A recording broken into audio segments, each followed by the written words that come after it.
and remember the cost of our salvation, the cost of our sins. And in our passage reading for today, on this Good Friday, we come to Jesus before Pilate. When they had bound Jesus, they led him from Caiaphas to the hall of judgment and gave him over to Pontius Pilate, the governor. It was early. They themselves did not go into the judgment hall, so they might not be defiled, but might eat the Passover. Pilate then went out to them and said, "What charge do you bring against this man?" They answered and said to him, "If he were not a criminal, we would not have handed him over to you." Then Pilate said to them, "Take him then, judge him according to your law." The Jews said to him, "It is not lawful for us to put any man to death." So the word of Jesus was fulfilled, signifying about what kind of death he was to die. The charges they brought against him were, "We found this fellow perverting the nation and forbidding us to pay taxes to Caesar, and saying that he himself is a Christ, a king." Then Pilate entered into the judgment hall again and called Jesus and said to him, "Are you the king of the Jews?" Jesus answered him, "Do you say this for yourself, or did others say it to you about me?" Pilate answered, "Do you take me for a Jew? Your own nation and the chief priests have given you over to me. What have you done?" Jesus answered, "My kingdom is not of this world. If my kingdom were of this world, then my servants would have fought that I should not be given over to the Jews. But now my kingdom is not in the ways of this place." Pilate therefore said to him, "Are you a king then?" Jesus answered, "You say rightly that I am a king. I was born and I came into the world that I should bear witness to the truth. Everyone that is of the truth hears my voice." Pilate said to him, "What is truth?" After he had said this, he went out again to the Jews and said to them, "I find no fault in this man." The chief priests kept laying one charge after another against him, but he answered not a word. Pilate questioned him, saying, "Do you answer nothing? See how many charges they lay against you." Jesus answered him not a word. Pilate was utterly amazed. He said to the chief priests and the crowd, "I find no case against this man." They pressed their charges more vehemently. "He stirs up the people, teaching throughout all Judea, beginning from Galilee to this place." When Pilate heard of Galilee, he asked whether this man was a Galilean. When he learned that he belonged in Herod's jurisdiction, he sent him to Herod, who was also in Jerusalem for those days. When Herod saw Jesus, he was delighted, for he had long wished to see him because of what he had heard of Jesus, and he hoped to see him do a miracle. He questioned Jesus repeatedly, but he gave no answer. The chief priests and the scribes stood there and vehemently accused him. Herod and his soldiers mocked Jesus. They put him on a splendid robe and sent him back to Pilate. Herod and Pilate became friends with each other that same day, for before this, they had been at enmity with one another. Pilate then called together the chief priests and the rulers and the people and said to them, "You have brought this man before me as one subverting the people.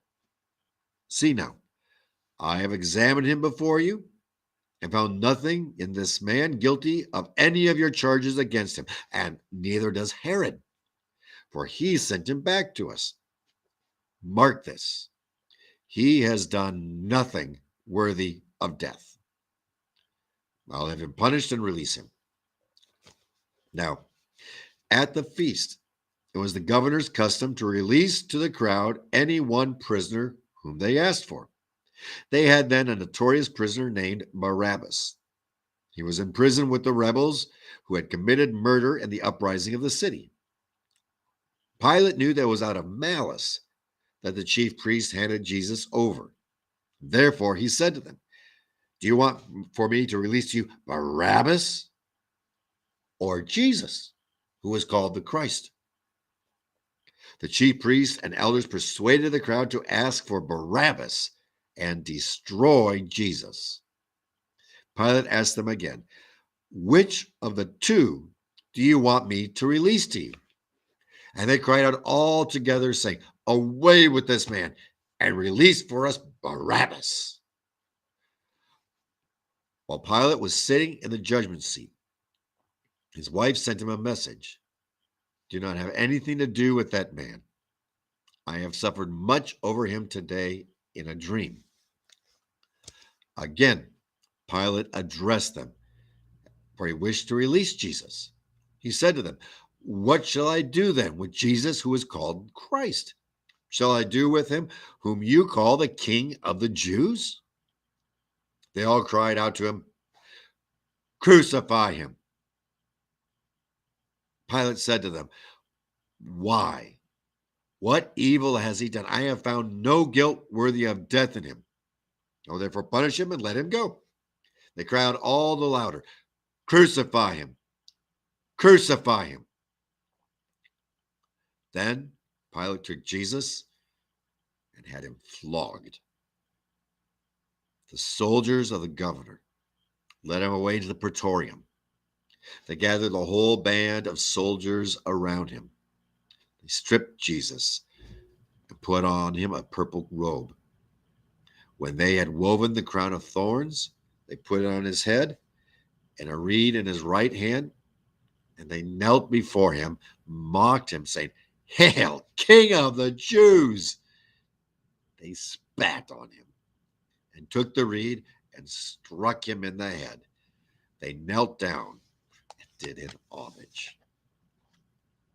Pilate went out again and said to them, "See, I bring him out to you, that you may know that I found him not guilty."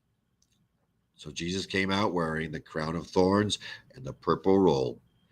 And Pilate said to him, "Behold the man." When the chief priests and officers saw him, they cried, "Crucify him! Crucify him!" Pilate said to them, "Take him yourselves and crucify him, for I do not find him guilty." The Jews answered him, "We have a law, and by that law he ought to die, because he made himself the Son of God."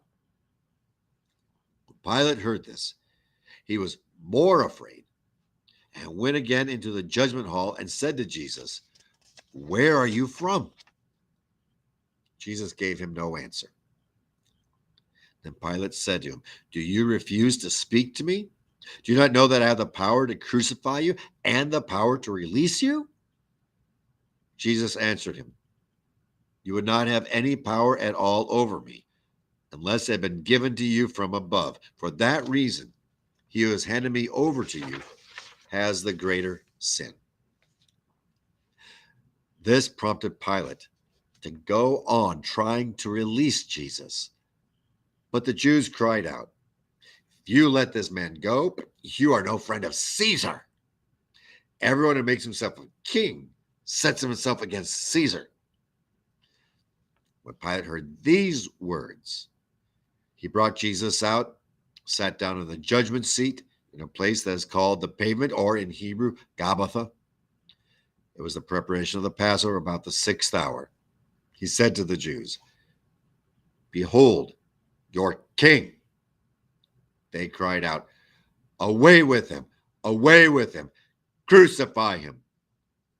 Pilate said unto them, "Shall I crucify your king?" The chief priest answered, "We have no king but Caesar." When Pilate saw that he was getting nowhere, rather a riot was underway, he took water, washed his hands before the crowd, saying, "I am innocent of the blood of this man." See to it yourselves." Then all the people responded, "His blood be on us and on our children." Then Pilate, wishing to satisfy the crowd, gave sentence that should be as they demanded. He released to them Barabbas, for whom they asked, the man who had been thrown into prison for insurrection and murder. He had Jesus flogged, then gave him over to their will to be crucified. The soldiers mocked him, stripped him of the purple robe, put his own clothes on him, and led him out to crucify him. This is the passion of the Lord.